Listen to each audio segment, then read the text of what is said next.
Indigo विमान से जुड़ा जो मसला है पूरा देश देख रहा है, किस तरह से आम लोग प्रभावित हो रहे हैं। लेकिन जिस तरह से अब पिछले कुछ दिनों पहले देखने को मिला, जो विमान का जो रेट है, जो टिकट का किराया है, वो काफ़ी बढ़ गया। 50,000, 60,000, 70,000 इस तरह के किराए बढ़ गए।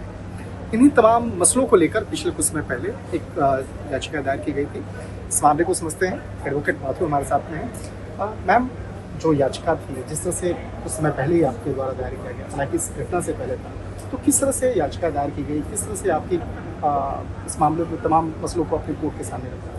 देखिए, इस याचिका में हमारे पास लक्ष्मी नारायण जी करके हैं, वो आए थे। उन्होंने ये मुद्दा उठाया और वो अभी भी बहुत पेन में है कि इतना प्राइस सर्च हो रहा है। एक मेरे साथी हैं अभिनव जी, उनके द्वारा उन्होंने फाइल करा था। रविंद्र श्रीवास्तव सर हैं, जय चीमा जी हैं, वो एज सीनियर्स आ रहे थे और मैं एज AOR थी। इस मैटर को हमने बहुत ब्रेनस्टॉर्मिंग के बाद रेडी करा था। उसके अंदर हमारा एसेंशियल पॉइंट जो था कि एयर सर्विसेज एक एसेंशियल सर्विसेज है और उसमें इस तरह का प्राइस हाइस नहीं होना चाहिए। वो एल्गोरिथम बेस्ड नहीं हो सकता कि अगर मैं आईफोन से कर रही हूँ तो मेरे को प्राइस 1000 रुपये ज़्यादा दिखा रहा है, अगर मैं एंड्रॉयड से कर रही हूँ तो कम दिखा रहा है, या बिल्कुल ही पुराना फ़ोन है उससे काफ़ी कम दिखा रहा है। दूसरा जो बात हमने ये कही थी कि आप जो प्राइस कैप की भी बात कर रहे हैं, अगर मैं आपको अब इंडिगो पे ले जाऊँ, अभी रिसेंटली एक सर्कुलर निकाला है, उन्होंने प्राइस कैप कर दिया है।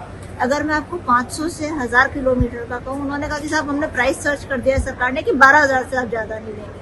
आप देखिए, बेस फेयर जो 500 से 1000 किलोमीटर का है, डिपेंडिंग अपॉन सेक्टर, वहाँ पे बेस फेयर आपका 4000 से 8000 के बीच में है। तो 12,000 फिक्स करना ही मेरे हिसाब से सही चीज़ नहीं थी, क्योंकि आप देखेंगे थोड़े टाइम के बाद यही बेस फेयर सारी फ्लाइट्स देना शुरू कर देगी। और ये सिर्फ बेस फेयर है। अगर आपका 10,000 का टिकट है तो टैक्स, कन्वीनियंस फी, GST वगैरह मिला के वो 16-17,000 तक पहुँच जाता है। अपने दर्शकों के लिए बहुत आम बोलचाल की भाषा में मैं समझना चाहूँगा, मैं खुद समझना चाहूँगा कि क्या वाकई में ये ऐसा होता है कि आप एक एंड्रॉयड फ़ोन से टिकट बुक कर रहे हैं तो उसका रेट अलग होगा, अगर हम एप्पल या महंगे फ़ोन से कर रहे हैं तो उसका अलग होता है, कुछ ऐसा होता है क्या?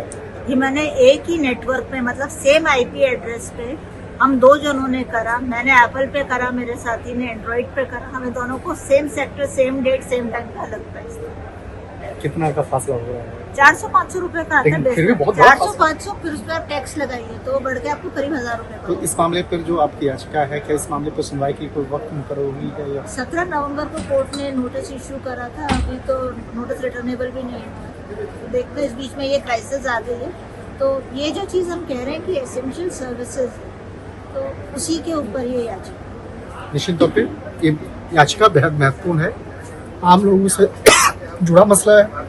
तो देखना लाजमी होगा किस तरह से इस याचिका पर आने वाले दिनों में सुनवाई है। शंकर आनंद, न्यूज़ 18 इंडिया।